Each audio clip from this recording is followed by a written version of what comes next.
So, much anticipated, we have finally arrived at one of the most popular, well-known, well-trod Bible stories. As a matter of fact, I looked on my daughter's children's Bible story book, and what you know it, like so many others, Noah's Ark with the rainbow over top was on the front cover. Very nice and shiny and friendly gloss to a story that has some troubling things to it, but I think on the whole, and I wonder if you'll agree at the end of this, that the message of forgiveness and grace and hope for newness outweighs the messiness of the story. And we'd expect it to be a messy story because it is a very old story.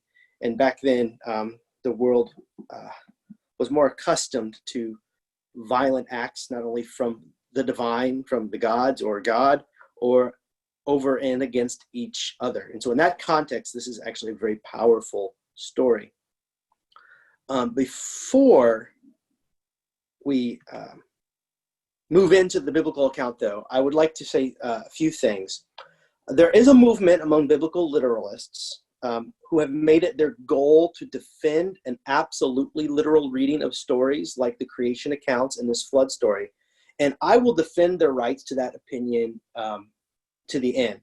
But I would rather that they recognize that their decision to take this story absolutely literally is a leap of faith in and of itself and not backed up by science. And I know that they often will bring fringe scientists to the table to shore up their theological claims, but on the whole, it's mostly junk science, which is okay, except for when it's peddled and promoted to children in schools, and this is a problem for me. And so I'd like to share a story of a more extreme example of the consequences of this from my own personal life. So I had a friend, I met this guy who was part of a former member of a Hutterite community. Hutterites are an offshoot of Amish Mennonites. They predominantly in the northern Midwest. I think he was from Minnesota.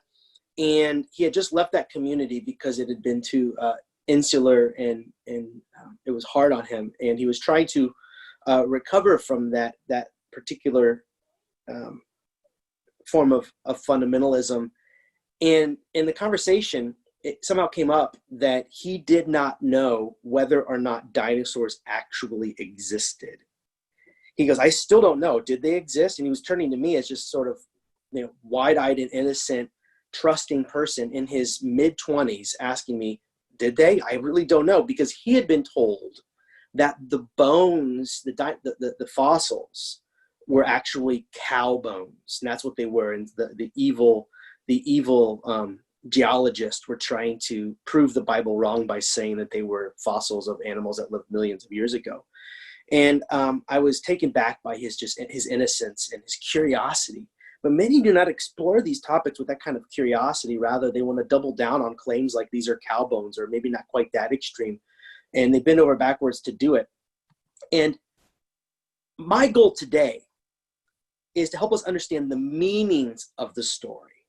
I don't find it very helpful to even engage in that kind of dialogue because I feel like it forces us to miss the forest for the trees. So I want to ask, what do the authors want to teach us about humanity and about God? Questions about the historicity of the story, in my opinion, completely miss the point.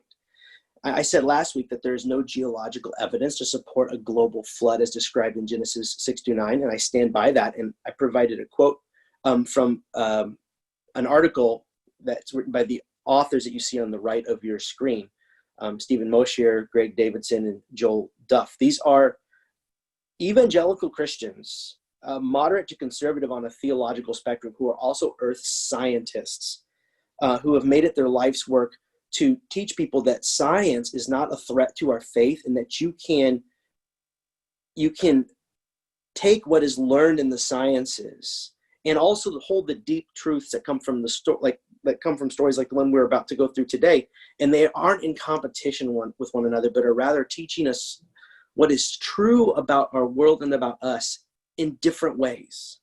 So this quote is regarding the that there's no geological evidence in the Grand Canyon specifically that would suggest a global diluvial flood. All things considered, this story does not change none of this changes the meaning of the story. It carries a parabolic meaning in a similar way to the parables of Jesus. It no more needs to have happened in history than we need the prodigal son to have lived. The point carries either way. So my conclusion, this is my personal opinion, and I also understand if even in the Zoom call, this is not your opinion. There's room for diverse opinions in this Bible study, but this is my approach. I should come clean. I see these dialogues as distractions. In the meantime, generations are distanced from these Bible stories as they are rendered more unbelievable and inaccessible by their, ironically, would-be defenders. And I used to be one of those.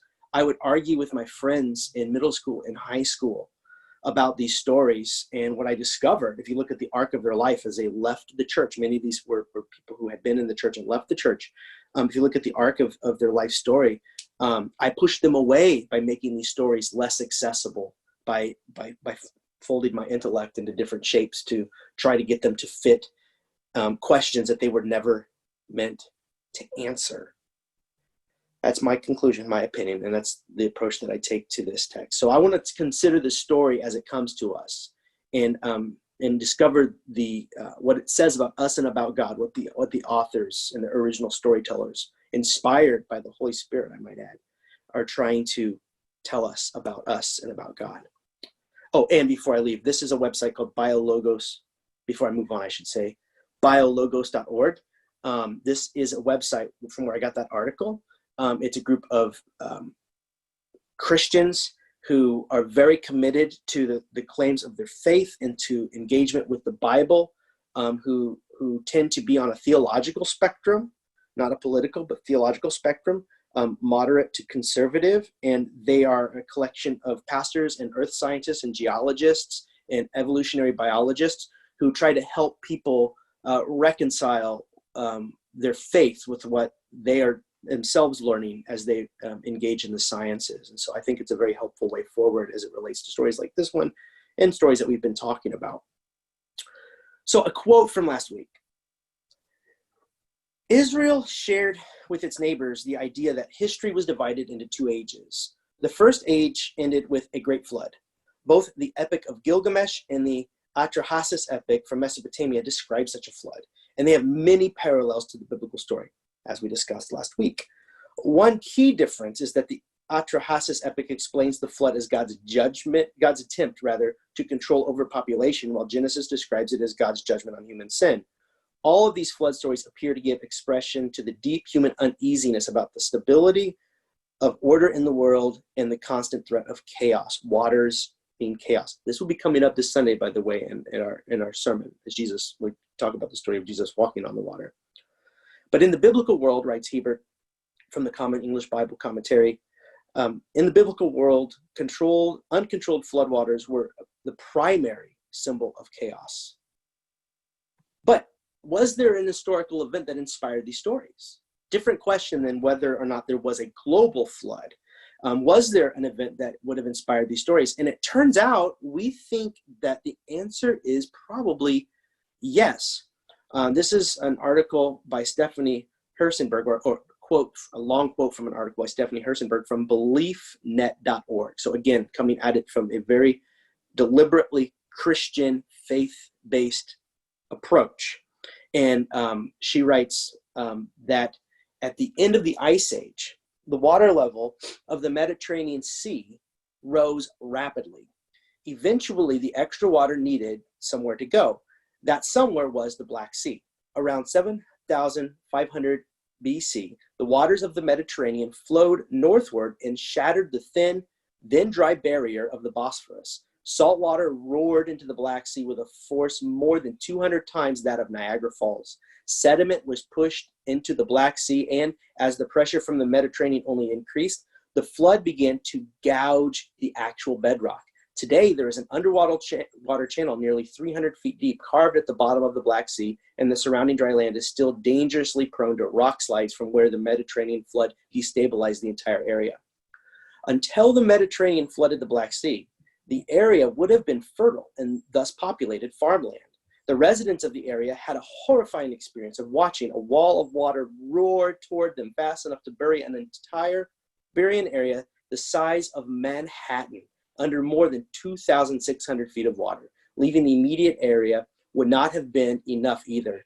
At that time, the ocean moved inland at a rate of more than a mile per day, and the raging waters could be heard more than 100 miles a day. Understandably, anyone in that area fled for their lives. And then I skip a paragraph and quote her again. The spread of the displaced people would also explain why flood narratives are so common. There are stories of floods in almost every culture on earth, but those that originate in the Middle East and the Mediterranean contain more similarities than one would expect to find in cultures that had limited contact with one another. These common themes, however, would make perfect sense if they were all based on the same catastrophic event. So it turns out that geology does show that there was a flood maybe 1,000 or 2,000 years before these stories began to generate. So this was in the collective memory of the people. And the motives for why the gods would allow such a flood would play big in these stories and the roles that the gods would play in these stories, which is, as we go through, we'll show the contrasts and the differences between the Hebrew accounts of these flood stories and the ones that were already in the ether. But we'll begin with a Yahwist, the Yahwist portion of the story. As I said in the previous week,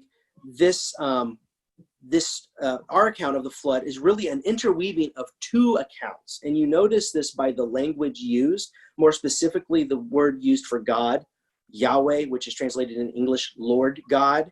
And so we have two flood stories that are so similar, you hardly notice that they're being woven in and out of one another. They really don't conflict with one another very much at all. And I actually think that it was a stroke of brilliance for who we call the redactors, those that compiled the Torah, to have woven them together in a more or less seamless narrative. But we will pick up on the subtle differences that don't really amount to much, but there are subtle differences, and it's sort of fun to see the interweaving in action.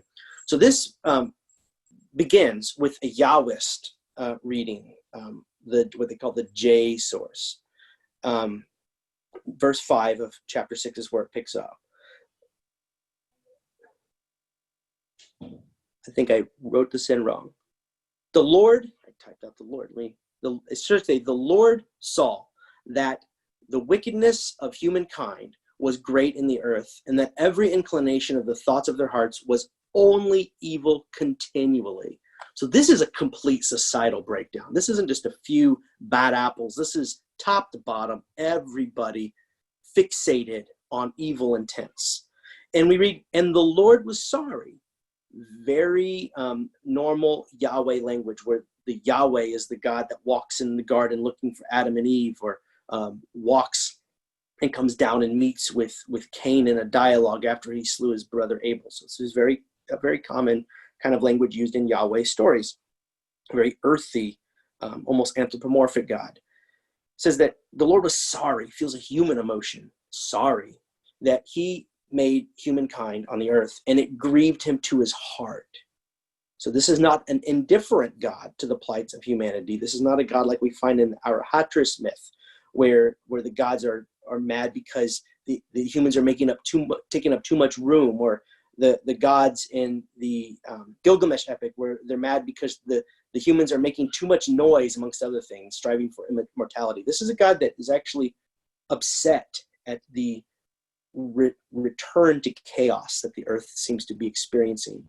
So the Lord said, I will blot out from the earth the human beings that I have created, people together with animals and creeping things and birds of the air, for I am sorry. Again, another very human emotion, that I have made them. But Noah found favor in the sight of the Lord. So a few things. What was the infraction in the Yahwist account? The wickedness of humankind was great, and every inclination of the thoughts of their hearts was only evil continually. Can you imagine such a thing? I mean, society would break down immediately. And notice that God's heart is broken. Freundlein writes, God does not stand in an indifferent or remote relationship to what has happened, but personally enters into its brokenness and works on it from within. Another difference. Another difference between the Hebrew accounts and the other myths that were floating around in the area of the Near East at the time. And now we switch to a priestly reading. And we have this verse, it seems almost a throwaway sentence in verse 9, where we read, "These are the descendants of Noah." Like, why are we getting into genealogy stuff right after God just teed off the story with a condemnation of humankind?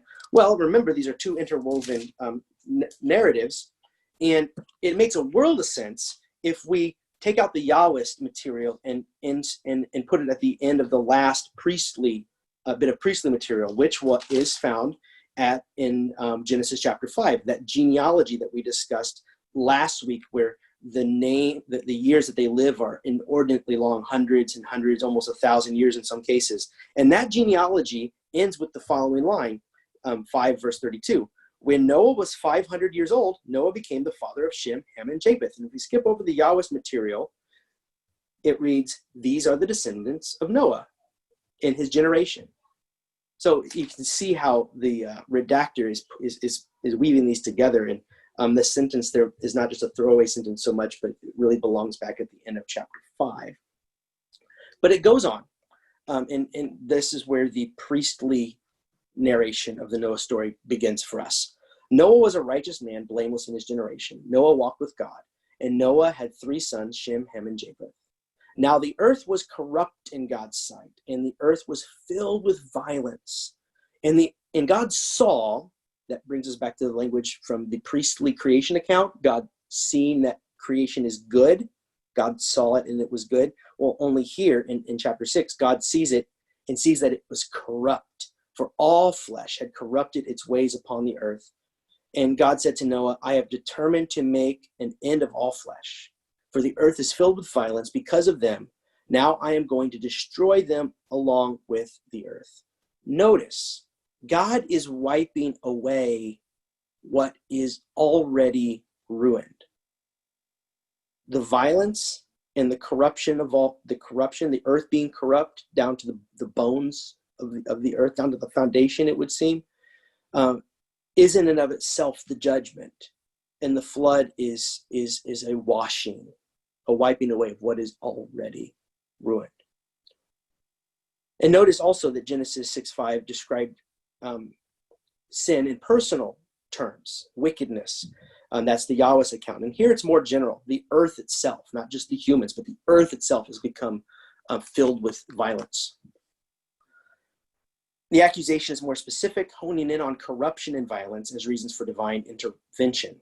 Freinlein writes in the New Interpreter's Commentary, "Corruption involves ruin, decadence, or decay, the effect of violence. It stands over and against the good God saw in chapter 1.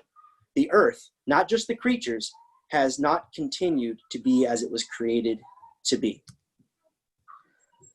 So, continuing on with the priestly account, verse 14, "Make yourself an ark of cypress," or the traditional readings have gopher wood. Well, what is gopher wood? We know what cypress is. Why the confusion? We don't really know what kind of tree this is. It's a Hebrew word that we only find here in all the Bible. We have no idea. We know it's a tree. We know it's wood. We don't know really what kind.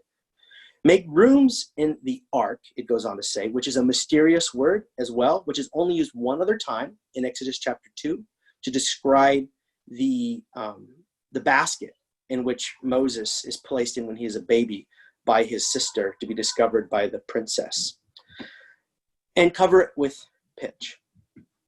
This is how you are to make it. The length of the ark, 3, etc., etc. It amounts to a big cube-shaped, elongated, rectangular shaped boat that is 450 times 75 times 45 feet. And I included a picture off to the right that makes it look far more boxy, because based off of descriptions of these boats and the other myths, and including this story, we're meant to think of it as this big sort of floating box. We only round it out in our pictures because we know more about what it would take to actually sail in the sea.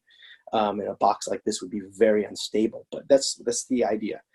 "Make a roof for the ark and finish it to a cubit above, and put a door on the side of the ark. make it with lower, second, and third decks. For my part, I am going to bring a flood of waters on the earth to destroy from under heaven all flesh, which is the breath of life. Everything that is on the earth shall die.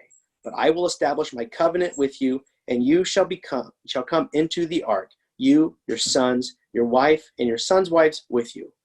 Why all flesh? Why should everything why should everything be wiped out because of the corruption in presumably humanity? Well, as we noted earlier, that it's actually a top-down corruption. The earth itself is corrupt.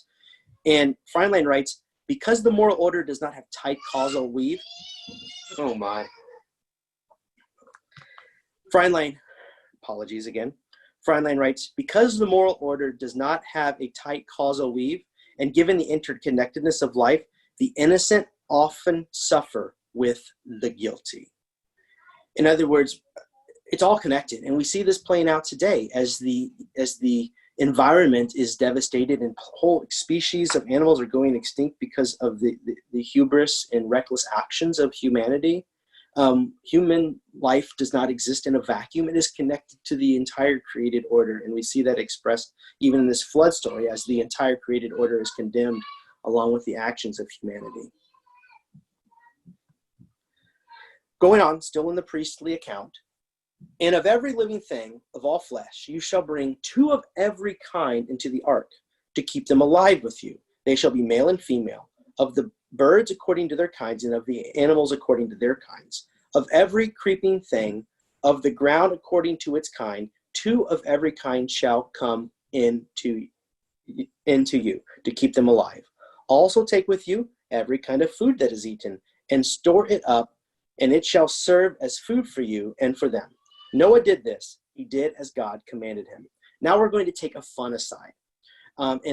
This brings us back to where I began this conversation with, is it very beneficial or fruitful use of our time to try to take what we are reading here absolutely literally? So taking the story at face value, we might rightly estimate that there were tens of thousands of animals on this boat. We're just talking, reptiles and mammals and birds and bugs. And biblical interpreters that take this text quite literally estimate themselves that there was maybe about 16,000 animals on the ark at the very least. So the question comes, just how much effort and work would it take to feed, water, and care for these animals? This is a screenshot of a website called rationalwiki.org. And this is a pretty snarky website that really goes after religious people, generally speaking. And they really hone in on people who insist on taking these stories very literally by pointing out some of the absurdities that we run into, some of the ways that when we do that, we paint ourselves into a corner. And I clicked on the links, and this all bears out. This is true. Each animal would have had to be provided with sufficient fresh water each day. If we say that watering an animal took only 20 seconds, which is pretty quick, I might say, then it gives us 88 human hours of work watering animals per day. More problematic would be the source of the water itself. If the floodwaters were used, some method of purification would be needed to remove silt, salt, and other high concentrations of toxins. Distillation would require a tremendous quantity of fuel and labor. Filtering it through sand would be painfully slow and would require tons upon tons of sand weighing a minimum of 90 pounds per cubic foot. The sand would have to be changed periodically due to minimal breakup. Solar distillation would require sunlight, which would be lacking for the first 40 days of rains. The vast surface areas of the water, you see how it goes. You could store water from the flood, says the author of this article, but that would be even more absurd. Assume that at least 100 of the animals had a minimum water requirements of a goat. A goat requires more than 2 gallons of water per day to survive. Water weighs about 8 pounds per gallon. So for 100 animals alone, you would need 200 gallons of water that would be needed each day, weighing in excess of 1,600 pounds. To last 376 days, you would need 75,200 gallons of water, weighing almost 80 tons that would have been brought aboard the boat and stored after the rain has stopped. Compromising, you see how this goes. And then when you get to feeding it, it estimates that to feed one animal, if you were able to feed one animal every 30 seconds, which is what you need to do to keep up, that means 133 human hours of labor would be needed to feed every animal each day. Keep in mind, you only have 8 people on this, and that equals a maximum of 192 people hours per day. So you just don't have the resources. So I bring this up to, again, show you kind of what happens when you engage the story on this level. The author of this story is correct in the logistics, but because other people are willing to meet this person who is not coming at it from a place of faith or trying to find any kind of meaning in the story, the only ones to point out the absurdities, but because others are willing to meet them on this battleground, they clobber us.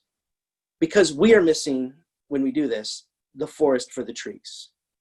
Again, which I bring you back to, it's what does the story teach us about God's nature and about the nature of humanity? That's the way the story has always been meant to communicate truth to us. And it wasn't until the late 1800s, early 1900s, into the 20th century, that we Christians really even engaged this sort of discussion. It was not problematic for Christians, time out of mind, to take the story as a story. But that was another slight digression. Hopefully to make an important point. So now we're back in Yahwist material. You know this? It says, then the Lord said to Noah. Then the Lord said to Noah, go into the ark, you and all your household, for I have seen that you alone are righteous before me in this generation. Take with you 7 pairs of clean animals, the male and its mate, and a pair of animals that are not clean, the male and its mate, 7 pairs of birds of the air also, male and female, to keep their kind alive on the face of the earth. For in 7 days I will send rain on the earth for 40 days and 40 nights. And every living thing that I have made, I will blot out of the face of the ground. And Noah did all that the Lord commanded him. The Yahwist material is also material that later in Exodus we get the procedures and the recommendations and the protocol for making animal sacrifices, and which animals are clean and unclean, right? And so the Yahwist writer of the flood story would have this concern in the forefront. What are we going to do to faithfully make sacrifices to God after the fact? We're going to need enough clean animals to do this, and so that's an interest of the Yahwist. Noah was 600 years. We're back into I should say priestly material, shifting back again.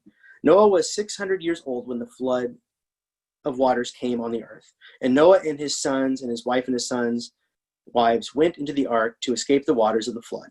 Of clean animals and of animals that are not clean, and of birds and of everything that creeps on the ground, 2 of 2, male and female, went into the ark. So no groups of 7 here, just 2 of everything. And God commanded Noah. And after 7 days, the waters of the flood came on the earth. So now here, off to your right, you'll see I've switched. I was wanting to show you as the 2 accounts become even more interwoven, I wanted to show you a side-by-side of the 2 sources as we go along. So you see on your right side, we're going to start with chapter 7, verse 6, and then skips over to the 1 verse of Yahwist material, then back to priestly, and then the green back to Yahwist, and so on. And notice some of the differences that, as I said earlier, don't really amount to much, as it doesn't really change the story very much, but they're interesting. In the priestly account, all the fountains of the great deep burst forth, and the windows of heaven were opened. And then in the Yahwist account, as we read in Genesis 12, it rains for 40 days and 40 nights, which is a nice number, and that's the one that often gets fixated on in our children's stories. Also note that 40 is an important number in the Yahwist stories. Israelites wandering for 40 years in the desert. 40 comes up in Yahwist material. It's a sacred and holy number. Now that last line of verse 16 in the chart onto your right is actually placed at the end of the priestly material, but that last half of the sentence comes from the Yahwist material, and this is just an excellent example of the ways in which the redactors wove these stories together. They combine the sentence to where it begins with the end of part of the priestly narrative, and they entered male and female of all flesh went in as God, singular God, commanded him, and Yahweh shut him in, which really belongs with what comes later. I also want to point out that the writer makes it clear that all of those specified had indeed gotten aboard the boat and were delivered from the flood. And then it was Yahweh that shut the door of the ark. This is unparalleled in any of the other Mesopotamian versions. There's not another story where God shuts the door. And this signifies divine care. So this is not an indifferent God. This is the same God whose heart was broken at the beginning of this, who is now trying to preserve life in spite of all of the wickedness and corruption. So off to the right, the flood continued 40 days upon the earth. The waters increased and bore up the ark, and it rose high above the earth. The waters prevailed and increased greatly upon the earth, and the ark floated on the face of the waters. Then almost repeats itself in the priestly material. And the waters prevailed so mightily upon the earth that all the high mountains and under the whole heavens were covered. The waters prevailed above the mountains, covering them 15 cubits deep. And all flesh died and moved up upon the earth, birds, cattle, beasts, all swarming creatures that swarm upon the earth, every man, everything on the dry land in whose nostrils was the breath of life, died. Classic priestly style. Remember, in the beginning, God's spirit hovered over the waters and breathed life. Everything, breath of life, died. Then some more Yahwist material, verse 23. He blotted out every living thing that was upon the face of the ground, man and animals. Seems very repetitive. That's because it's a telling of the same story. You don't notice it when you read it all together, but it's same telling, just different wording. He blotted out every living thing that was upon the face of the ground, man and animals and creeping things and birds in the air. They were blotted out from the earth. Only Noah was left, and those that were in the ark with him. Then off to your left, more priestly material. And the waters prevailed upon the earth 150 days. But God remembered Noah and all the beasts and the cattle that were with him in the ark. And God made a wind blow over the earth, and waters subsided. The fountains of the deep and the windows of the heaven were closed. The rain from the heavens was restrained, and the waters receded from the earth continually. At the end of 150 days, the waters had abated, and in the 7th month, on the 17th day of the month, the ark came to rest upon the mountains of Ararat. And the waters continued to abate until the 10th month. And the 10th month, on the first day of the month, the tops of the mountains were seen. In the priestly account, we have waters rising for 150 days. The source seems to be the ground and the windows of heaven, or in other words, rain as well. So you've got water kind of coming in from the dome, the firmament that we read about in Genesis chapter 1. That was believed that dome was keeping the waters back, was the cosmological worldview. And then also water rising from the ground, 150 days. In the Yahwist account, it rains for 40 days and 40 nights. And in the priestly account, it takes an additional 150 days for the waters to recede. I also want you to notice that it's God's breath or wind that blows over the waters to restore order from chaos. Just as God's wind blew over the chaotic waters at creation to bring order to them, so God's wind blows over the floodwaters to bring order again as the world is recreated after the flood. So in this, we have foreshadowings of new beginnings. Now, in chapter 8, verses 6 through 12, we have the bird section where Noah lets out these birds out the window to find out if it is safe for them to get out of the boat, because they don't know if there's dry land out there yet. Now, they're supposed to be on top of Mount Ararat, as we read in the priestly source, but in the Yahwist version, we don't really have mention of that. It's just, for all we know in this story, Noah could still be floating out to sea while this is happening. And you probably know it. Sends forth a raven, went out over the waters, and then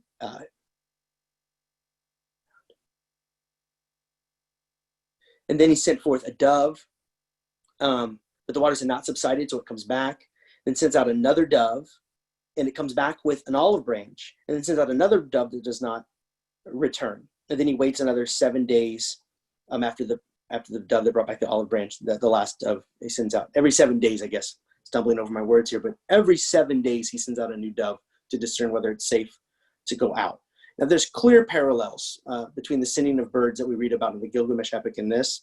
I embedded it in the slide here, where you have Utnapishtim opening his window, fresh air on his face, so that there's echoings of language there. Utnapishtim opened the window, Noah opened the window, and he begins to release these birds, a dove, and then a swallow, and then a raven that did not come back, was able to find dry land. So it's the parallels are very, very obvious. But there's an important distinction that I want to make. There are 4 birds sent out in the Yahweh's telling. One of them returns with an olive leaf.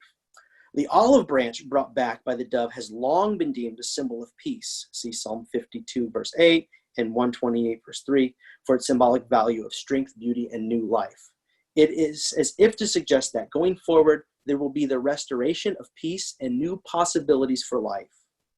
So now turning to the priestly account on the left. Notice that the water is dry on the first day of a new year. So they've been out to sea a whole year, and the water is drying at the beginning of the new year signifies new beginnings. In the 601st year, in the first month, on the first day of the month, the water is dried from the earth. Then back to Yahweh's account, they combine verse 13 between the two accounts. And Noah removed the covering of the ark, and looked, and behold, the face of the ground was dry.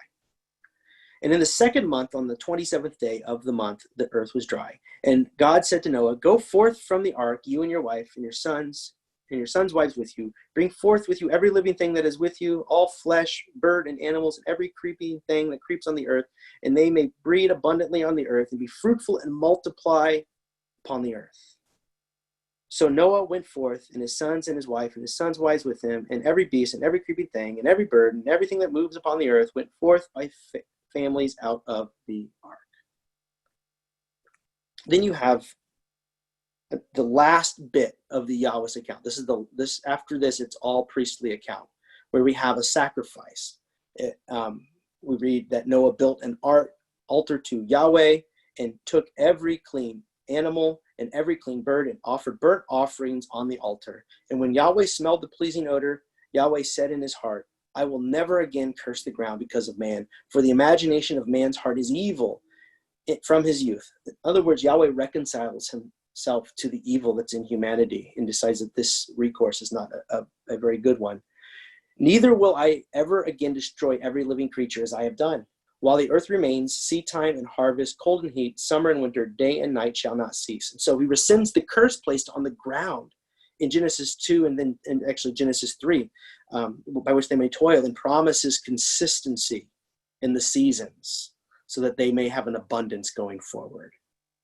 And this is the response to the worship of Noah. Remember, in the Yahweh's account, right and proper worship is very important. And so doing the sacrifices in the right way is very important. And Yahweh smells the pleasing odor.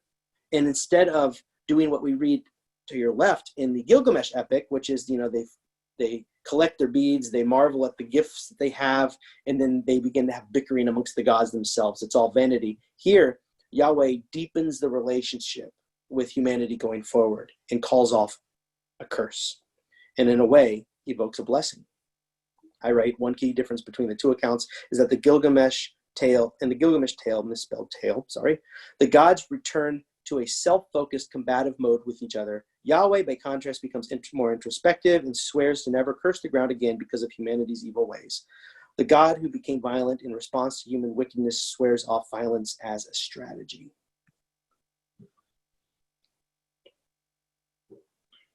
So now, chapter 9, verses 1 through 17. And Noah blessed God and his sons and said to them, be fruitful and multiply and fill the earth. The fear of you and the dread of you shall be upon every beast on the earth, and upon every bird of the air, upon everything that creeps on the ground, and all fish of the sea. Into your hand they are delivered. Every moving thing that lives shall be food for you. And as I gave you the green plants, I give you everything. Only you shall not eat flesh with its life, that is, its blood. For your lifeblood will surely require a reckoning.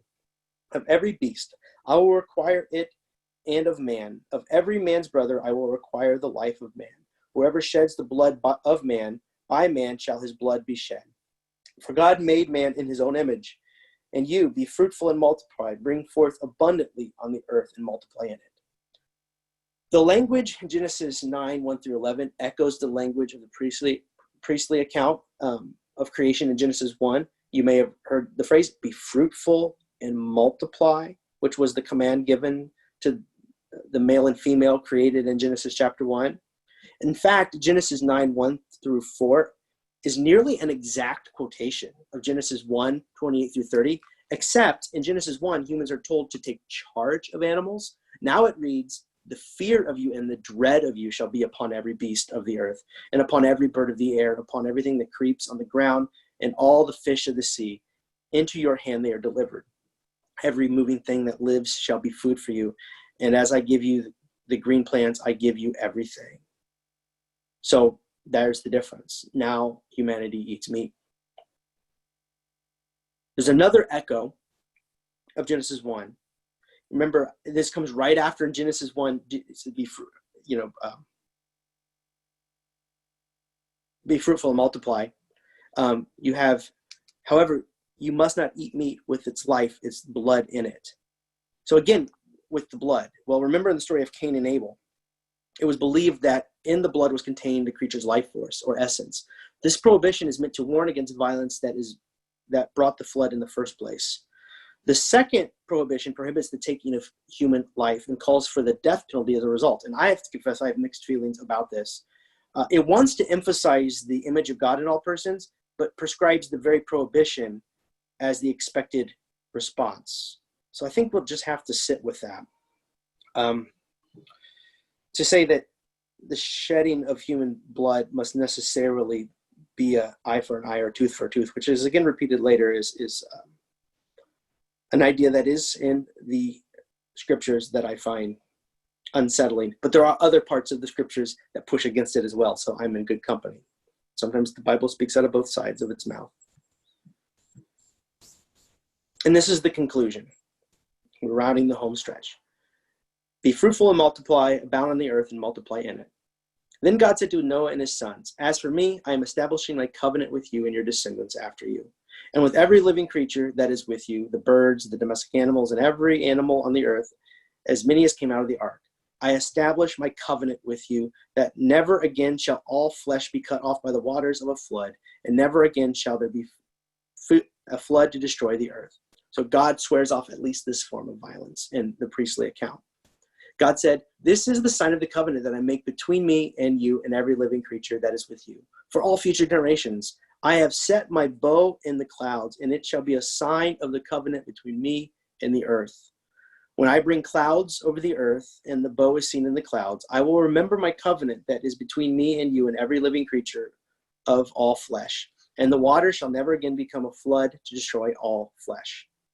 When the bow is in the clouds, I will see it and remember the everlasting covenant between God and every living creature of all flesh that is on the earth. God said to Noah, this is the sign of the covenant that I have established between me and all the flesh that is on the earth. So what you have is a new covenant going forward, a new arrangement between humanity and God. This is a new start, a new beginning. And the bow is more than a nice and cute image like you might have on the cover of my daughter's children's Bible story book.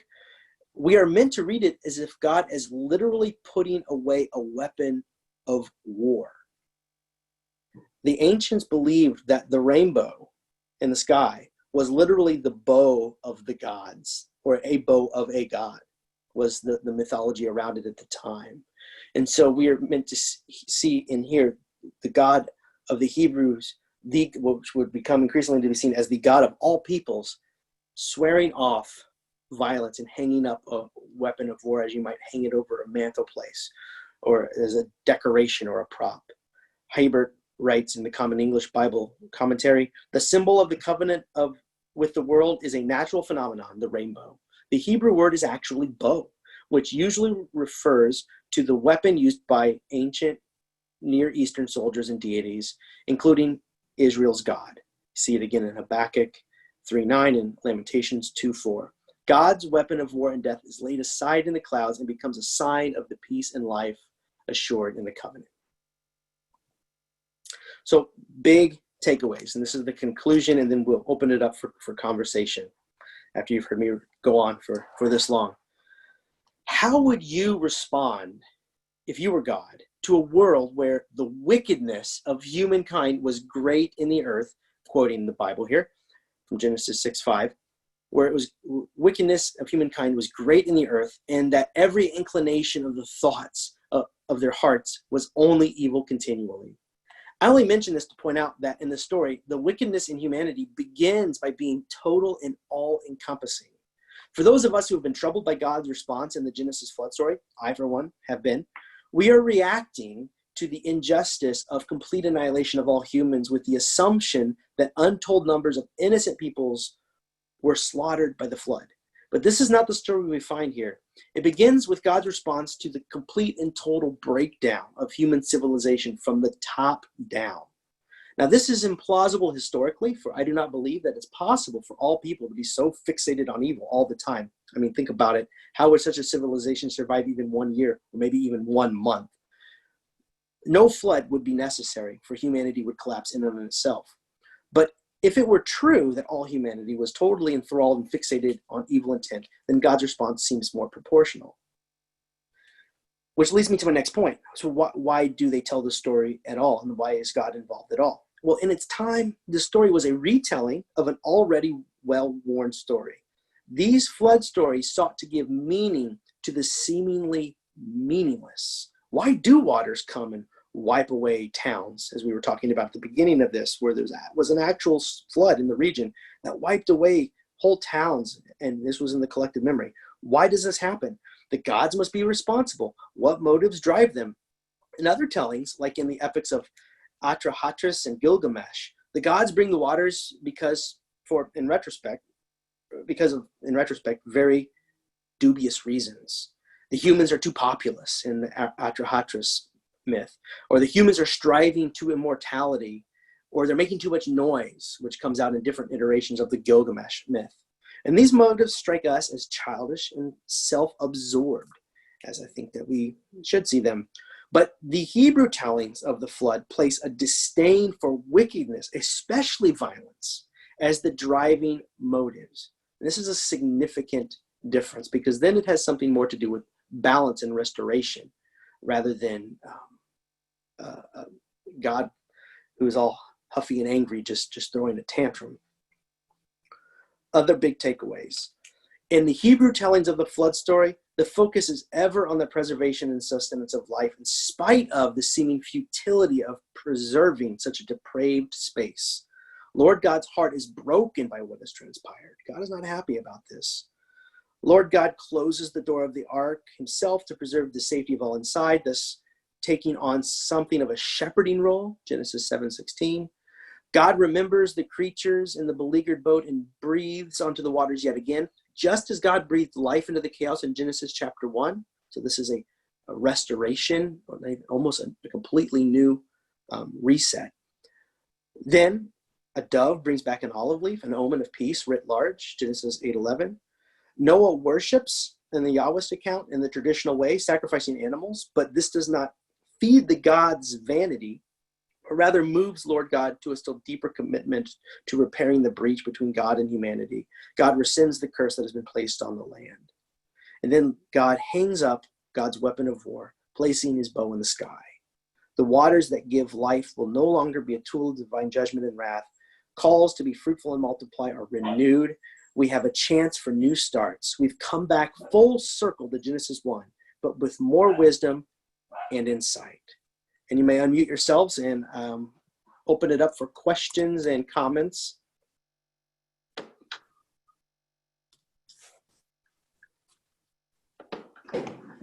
When you're talking about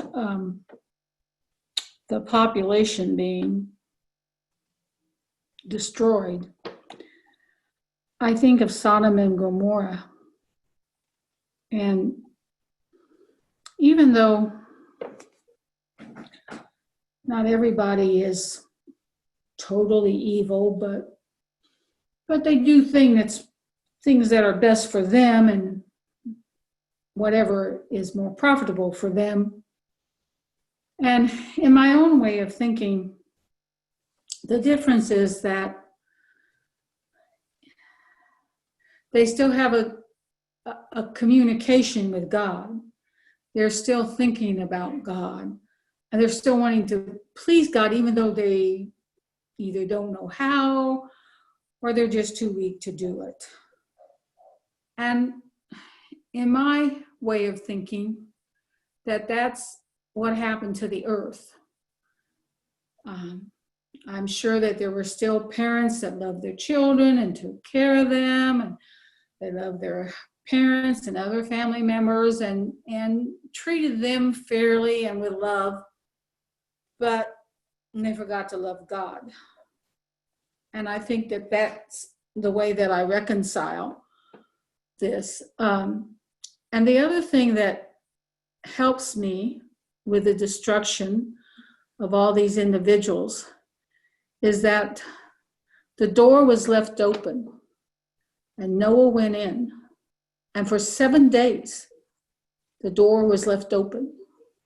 Had anybody wanted to come and know about God, or even have been curious about what Noah had said, and because we have to imagine that he talked to people about why he was building this boat in the middle of the land, that he would have shared with them. And he probably did share with them about God and his love. If somebody came, we can assume that people helped him build that ark, that he had individuals that he paid to help him build the ark, because it took a long time. But yet, to those individuals, they probably just thought he was crazy. They could not have their mind focus on God and their relationship with God. They were too busy about making themselves number one. I just throw that out there.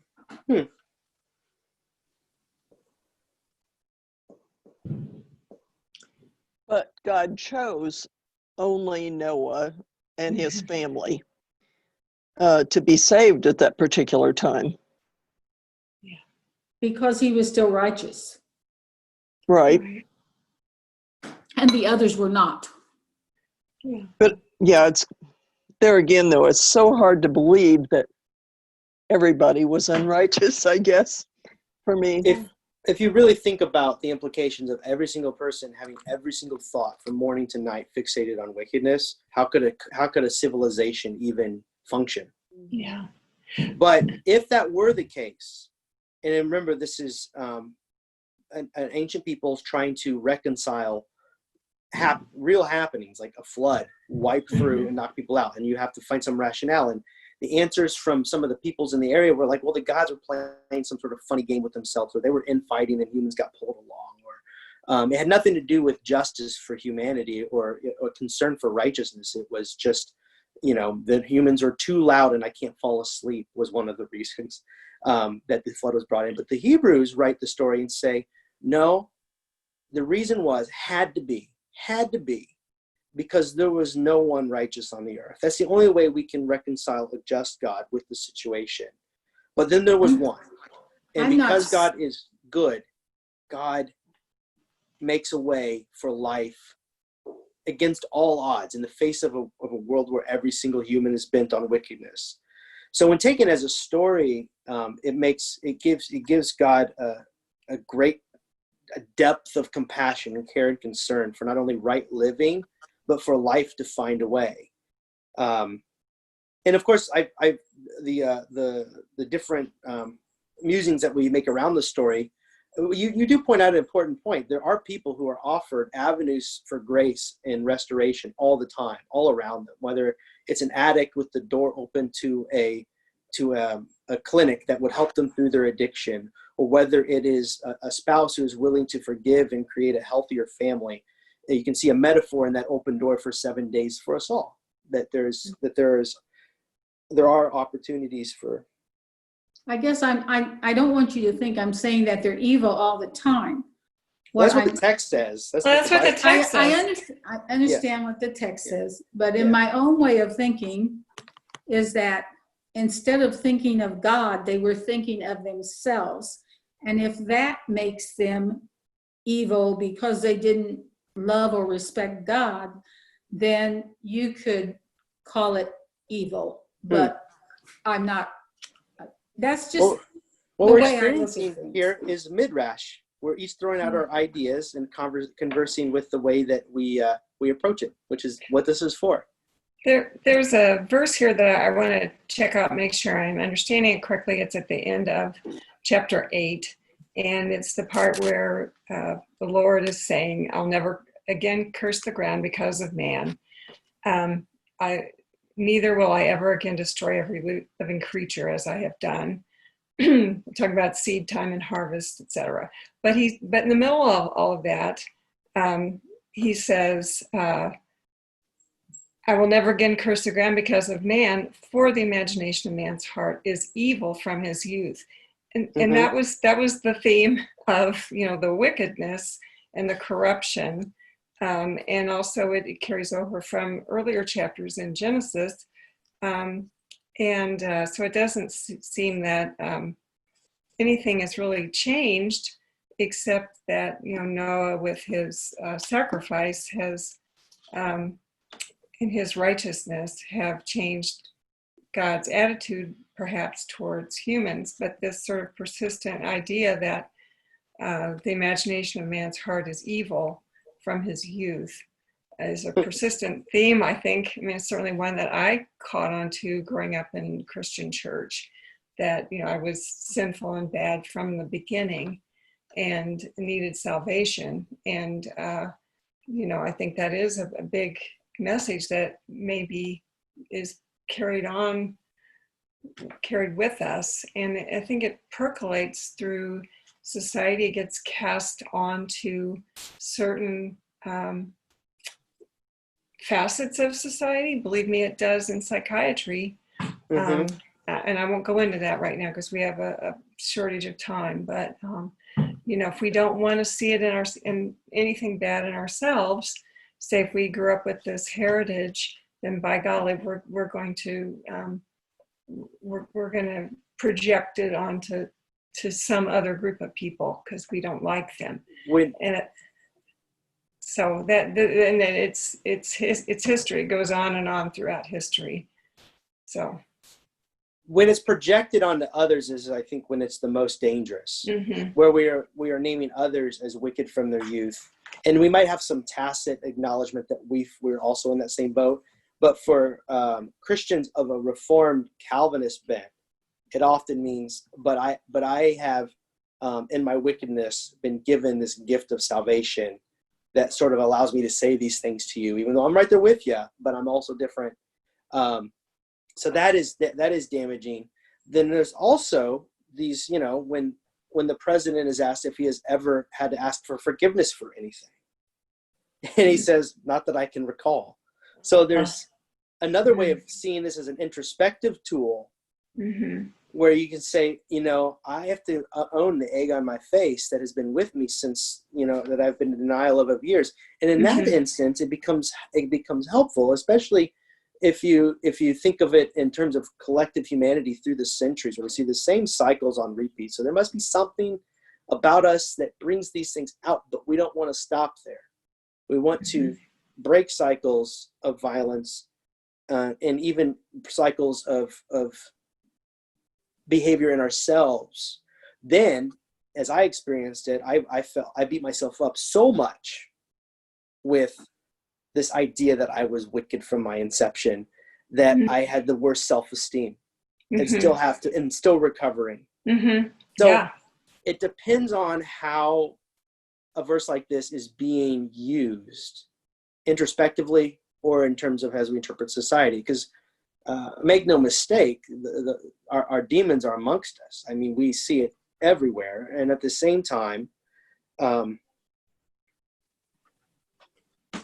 you can see it in a way that's very destructive to individuals and to whole people groups too. Yeah. I think Yeah. maybe you can use this and apply it, oh, we're over our time, already. Apply it to Israel as well. I mean, he brings them out, he gives them the land, they reject the land, so they wander, they come back, they get the land, they ignore God, they worship the false gods, everybody comes in and they lose the land entirely, they're gone.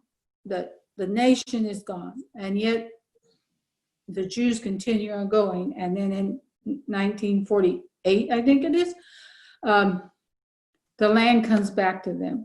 I mean, you just see God working with them over and over again. And when you look, when you read in the scriptures, it'll say, and God was angry with them. And he said, and then they came to me and I forgave them. And I think that's where it is when you, for me, is when you come back to God with the repentance, and he forgives.